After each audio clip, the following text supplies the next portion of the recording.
Bonjour, my name is David DeVere. I'm a wine educator and traveler, and you're watching Savvy Nomad TV, the Eau de Vie edition.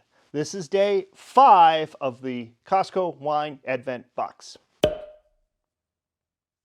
Okay, if you're new here and you don't know what we're doing, we're drinking these 24 little bottles of wine, and this is the 5th day, which is this spot right here. So, let's see. The last wine, our Grenache yesterday, was actually really interesting. This is probably a red, yes, and it's Grenache from Spain. Okay, let me tell you a little bit about Spanish wine. Depending on the year, you've got 3 big producers of wine in Europe. They compete for top producer every year, not in quality, but in quantity. And those 3 are Italy, France, and Spain is often number 1. They produce a large amount of bulk wine, and talking about our Grenache, this is from generically Spain, so it's a bulk wine. But there's some other interesting things to note about the label. It says Grenache on here. Let me show you.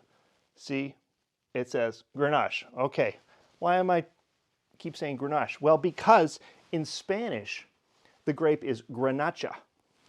The label says Spain, wine is from Spain. It should probably say Grenacha on it.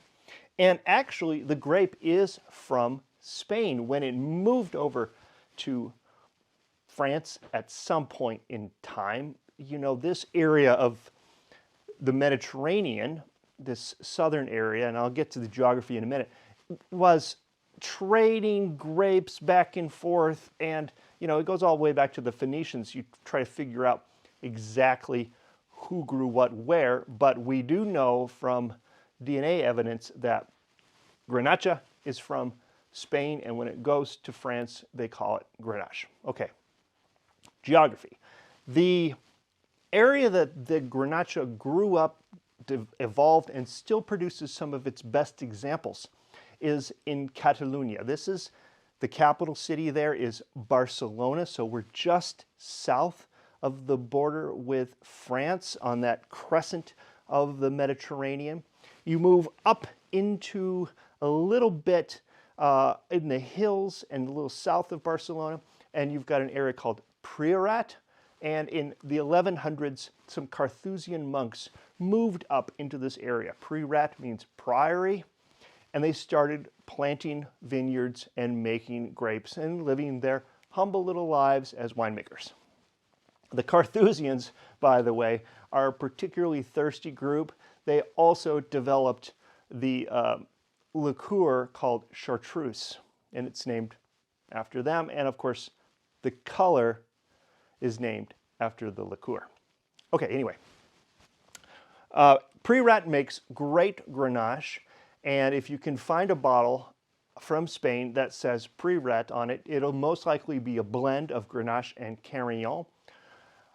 That's the French name for the grape also.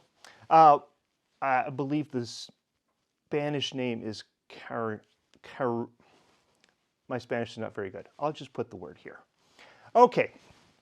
Anyway, that's what the bottle tells us. It also tells us it's 14.5%. So a couple days ago, what was it? It was our Portuguese red blend said spicy. 14.5%. Now that could be spicy. So let's see if there's that alcohol burn, which could mean it's out of balance, or if we get some spiciness from the alcohol, because that's what spicy is supposed to mean. Okay, let's open the bottle. Grenache is most often blended with Syrah and Mourvedre, and that creates what you can see on the label as a GSM. If you're looking at a wine from California, they might make a GSM, Grenache, Syrah, Mourvedre. If you're buying a wine from the Côte d'Aron, that will most likely, that's France, that will be most likely the same blend, Grenache, Syrah, Mourvedre. Then if you get more specific into parts of the Côte du Rhône, like Chateau Neuf de Pape, which is just fun to say. Go ahead, try it. Chateau Neuf de Pape. It's not very hard, but it sounds great. It means the chateau or the castle of the new king, or sorry, Pope. Then that would be a blend of Grenache, Syrah, Mourvedre, and a whole bunch of other things. The pre-rat from Spain or other wines from that area of Catalonia will probably be Grenache blends. This, as a singular, is probably a blend. We don't know exactly, but if it's 75% or more, one single variety in the bottle, they can just put one on the label, and actually the winemakers have 25% to kind of, buck it up, make it better in some other way. What would I expect from a Grenache before we smell it or taste it? Dark fruit, maybe tar, maybe even a little bit of spicy or meatiness to it. So again, there's that word spicy. Blackberries, maybe leather, licorice, those sort of dark red fruits. I filled out the top of my tasting card. Of course, link in the description if you need one of those. Swirl it, look at it. I've got good, nice bright light in here today. This is a little paler than I would imagine it would be. So I actually am going to circle pale, and color is, oh, I guess it's ruby. Okay, let's give it a smell. It smells nice and clean. There's no bad aromas in here. It smells cool. It just snowed.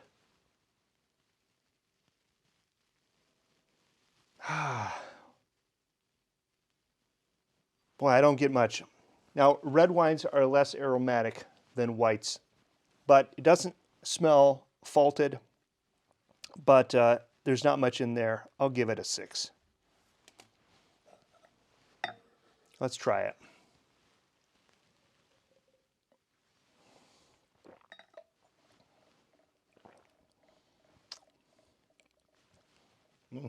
Okay, let's work through our little chart. It's dry wine. It's medium body. It's got a crisp acidity. The acidity sits on either side of my tongue and is making my mouth water. When your mouth waters, you know the acidity is nice and bright, but it's not too high acid. It shouldn't burn, because acidity can also burn the back of your throat. So let's see. Acidity, nicely integrated. I'm going to give it an 8. The balance, did I get a burn? Nope. So 14.5%, pretty high alcohol, no burn. That's good. The acidity was nice. The tannins are grippy. They're maybe a little large. They're not super refined or smooth, but again, nothing bad. The balance is good here. I'll give it an 8. Complexity. Right off the bat, I got a nice cherry flavor in my mouth, and then that turned a little bit to like a cherry sweet tart. I'm going to taste it again. Let's see if I get that again.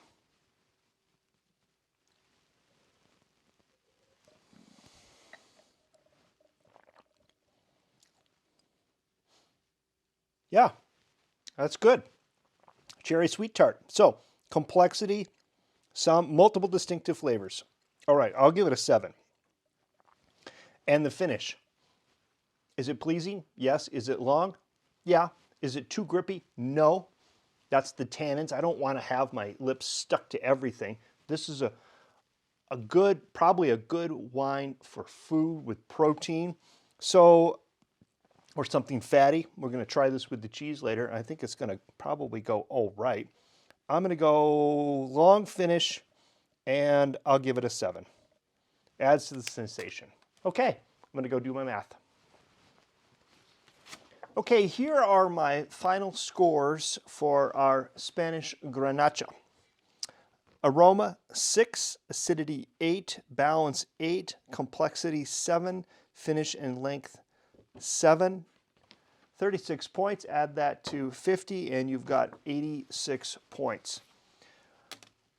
A number of years ago, I found a wine that was from this region in Spain called Can Blau, and it was really inexpensive. It was about $12 to $15 a bottle, and it was amazing. It blew people away. I brought it to a wine class as an example, and people were like, what? And even some people who didn't like red wines were under the opinion red wines were not their thing, really liked it, changed their opinion. So this part of Spain, this Catalonian area, the pre-ruts from this area are quite good. You have to hunt them out. They're not that expensive. Good examples can be bought for less than $20 a bottle. All right, that is it for our day 5. I hope you've enjoyed this video. If you have, please give me a thumbs up. If you're new here, please consider subscribing, and I'll see you tomorrow for day 6. Until then, I say à tout à l'heure and cheers. Hello. Ooh, Grenache. I detect a little bit of cherries, maybe. Or maybe raspberry. I think it's more raspberry. It smells good.